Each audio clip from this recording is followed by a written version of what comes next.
Good morning, friends. Welcome back to Astrology Today and Tarot. My name is Mel Rose. This is the Tarot portion and the second half of my daily astrology vlog, which you can check out on my other channel, Astrology Today with Mel Rose. Over there, you'll find a description of the day's astrological aspects as I have laid them out here.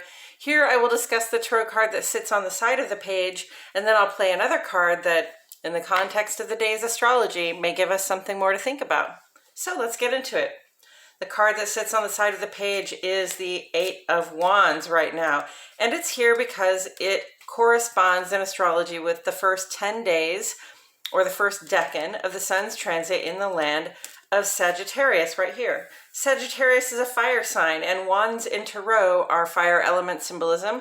And fire element symbolism represents that spark, drive, sense of initiative or motivation, the actions that we take, and the achievements we seek to unlock, sort of the pride we take in the work that we have done. So we come to the Eight of Wands, and this is really a card that talks about momentum, about forward motion, sort of a green light, an all clear, a go ahead and do it, right? You have a clear day, you've got, a stream to flow with, you've got a gentle landscape to travel over. So whatever your destination is, it should be easy traveling, okay? And if it's not, literal traveling, then it's figurative or allegorical traveling where we're, on a path right now. We are in the waxing crescent phase of the moon, so we're in the thinking and intuitive part of our culminative cycle, a creative cycle, okay, our cycle of increase. So we're setting intentions, we're making plans for what it is that we want to achieve in time for the full moon this month specifically. And this is sort of a full steam ahead vibe. It says, go ahead, whatever your plans are, whatever inspires you, especially whatever drives you to take action, whatever it is that keeps you engaged and makes you excited to keep working on it, okay? That's what the Eight of Wands says. I'm going to go ahead and mix these cards up just a little bit more while I thank you all for being here. Please like the video, click the subscribe button. I'm here every day. I love sharing this content with you. Thank you so much for being here. Okay, I'm going to turn that over. Okay, the Eight of Swords. So we have two eights. That's the first thing I notice. And, eights I don't know very well. I need to brush up my numerology skills a little bit, right?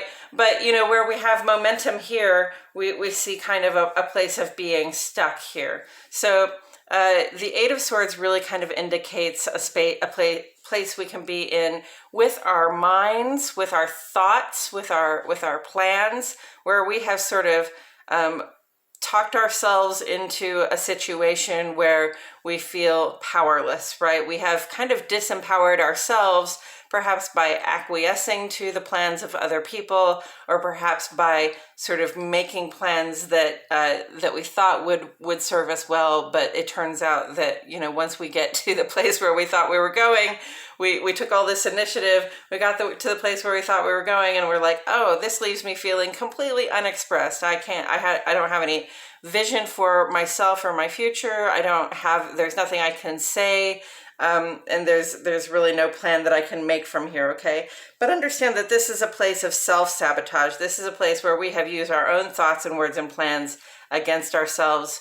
So really this person is surrounded by all the tools they need, right? To break free of these blindfolds and bonds. And, so here's a position we find ourselves in. We think it's a good idea to take the job that makes the most money, even though we realize that it's going to include, sort of non-disclosure agreements or, other things that make us, that sort of subvert our will to that of the company. And this is just a metaphorical way of saying, of expressing this metaphorical card. But, like you take the job that makes the most money, and you find yourself in a situation where you don't feel good about what you're doing. You don't feel like you can express yourself. You don't feel like you can affect any change in that environment.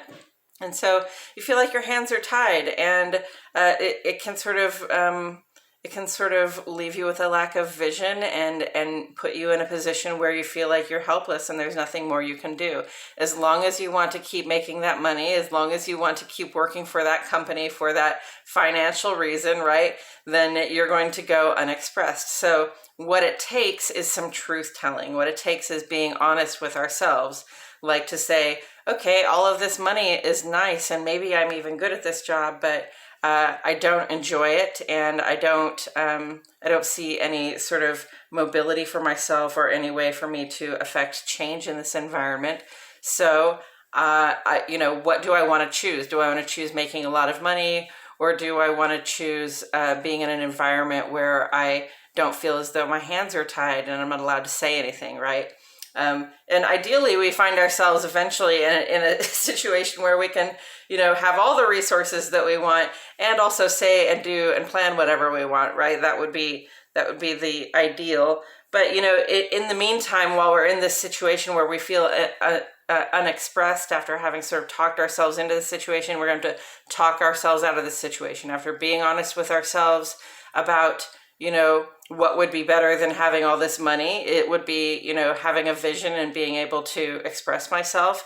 Then we have to be honest with the people around us, like, hey, by the way, I don't know if I can stay in this situation any longer, because it's not fulfilling for me, and it doesn't allow me to express myself, and it doesn't allow me to even sort of help myself or help anybody else, right? So it's going to take some radical acceptance of the situation. It's going to take some sort of radical honesty with ourselves and others, so that we can lift ourselves up out of this situation, so that we can unbind ourselves and use our thoughts, words, and plans, next time around to make a better choice for ourselves that, maybe doesn't bring us everything we thought that we wanted, but now that we know now we know a little bit more about what we want from a situation. Now we can go in search of a situation that gives us more of what we want in general. It's sort of one of those situations like, okay, I won't do that again, right? Like, if I ever get out of this, I promise I won't do this again. I won't make that same mistake again. And listen, it's common. It's easy for people to make mistakes. It's easy for people to talk themselves into situations, into organizations, into being part of collaborative efforts, into being part of even relationships where we thought that we would be well supported and things would go well for us if we could only get ourselves into that situation. And then we get there and we find that, oh no, these people don't want me to be myself. These people these people would really prefer it if I just shut up and do what I'm here to do, right? So don't accept this from yourself. Don't allow yourself to stay in a situation that you talked yourself into, even though it can be painful and difficult to sort of wield the sort of truth and be honest with ourselves and others about, the fact that we were wrong, that we thought that this would be good, but it is not. It's definitely better to be empowered. It's definitely better to be able to use your words, and it's definitely better to be able to, follow your own vision for your life than it is to sort of stay in this space where you feel stuck because you feel like, you feel like the need for that thing that you talked yourself into is somehow greater than your need to be able to self-express, okay? I hope that makes some sense. And, in terms of Eight of Swords, I see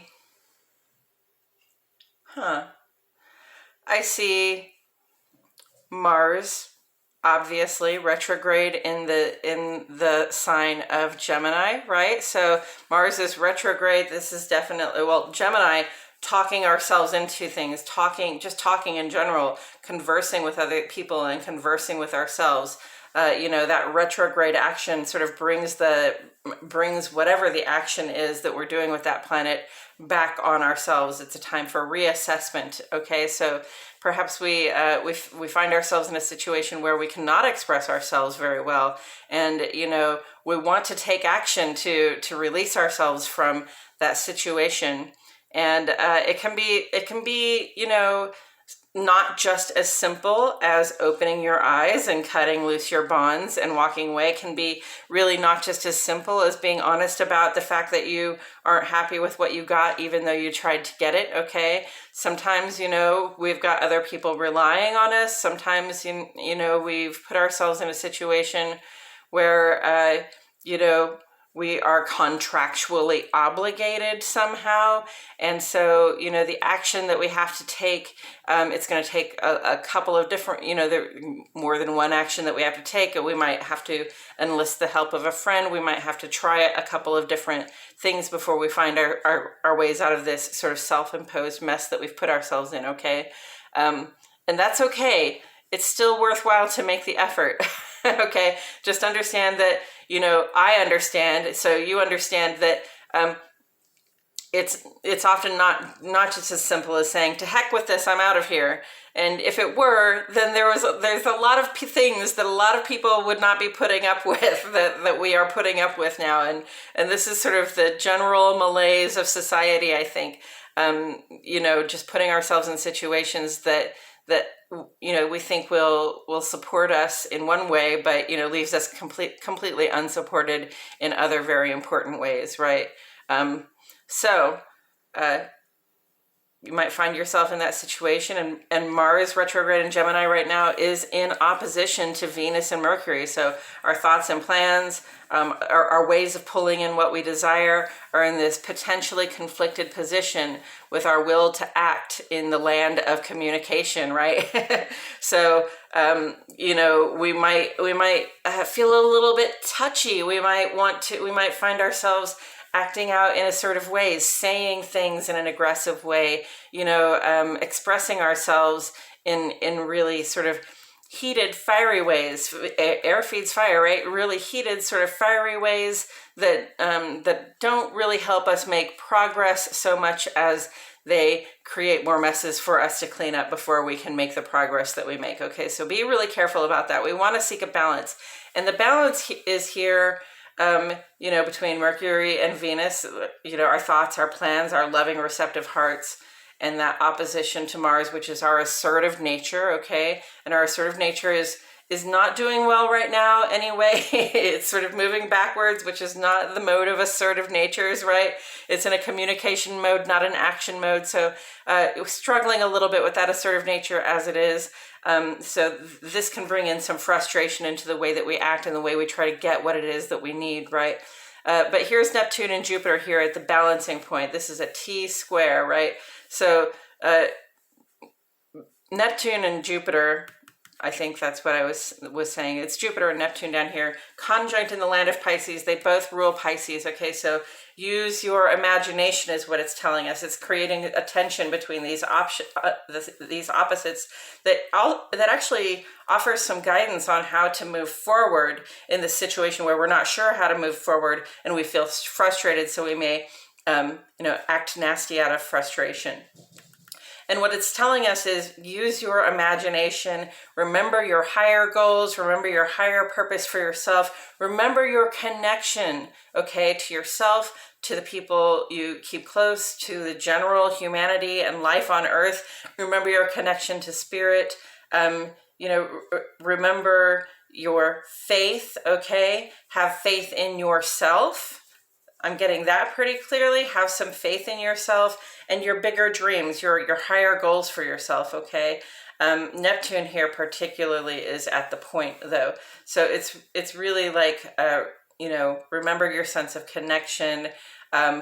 This isn't just about what's going on in our minds, okay? It's also about what's going on in our hearts, our imaginations, our creative impulses. We can be creative at this time, and we can create a way for us to get out of this without creating also, you know, a lot of ugly drama that goes around our ability to extricate ourselves from a self-imposed sort of self-sabotage situation.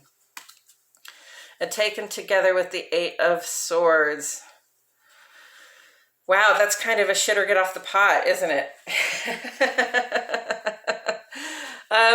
You know, we have this momentum on our side. You know, we have this sort of fiery, impulsive drive to do what feels good, to get going, to get moving, to feel like we are making progress, you know, while we're, you know, getting while the getting's good, right?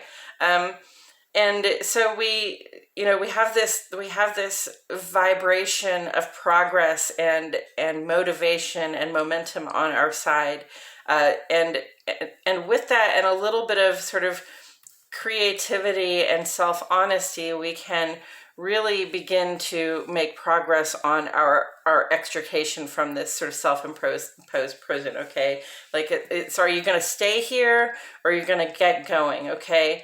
And you know, part of the problem that we see, if we find ourselves sort of acting out in nasty ways rather than coming up with a creative solution to be honest and get ourselves out of this situation, right?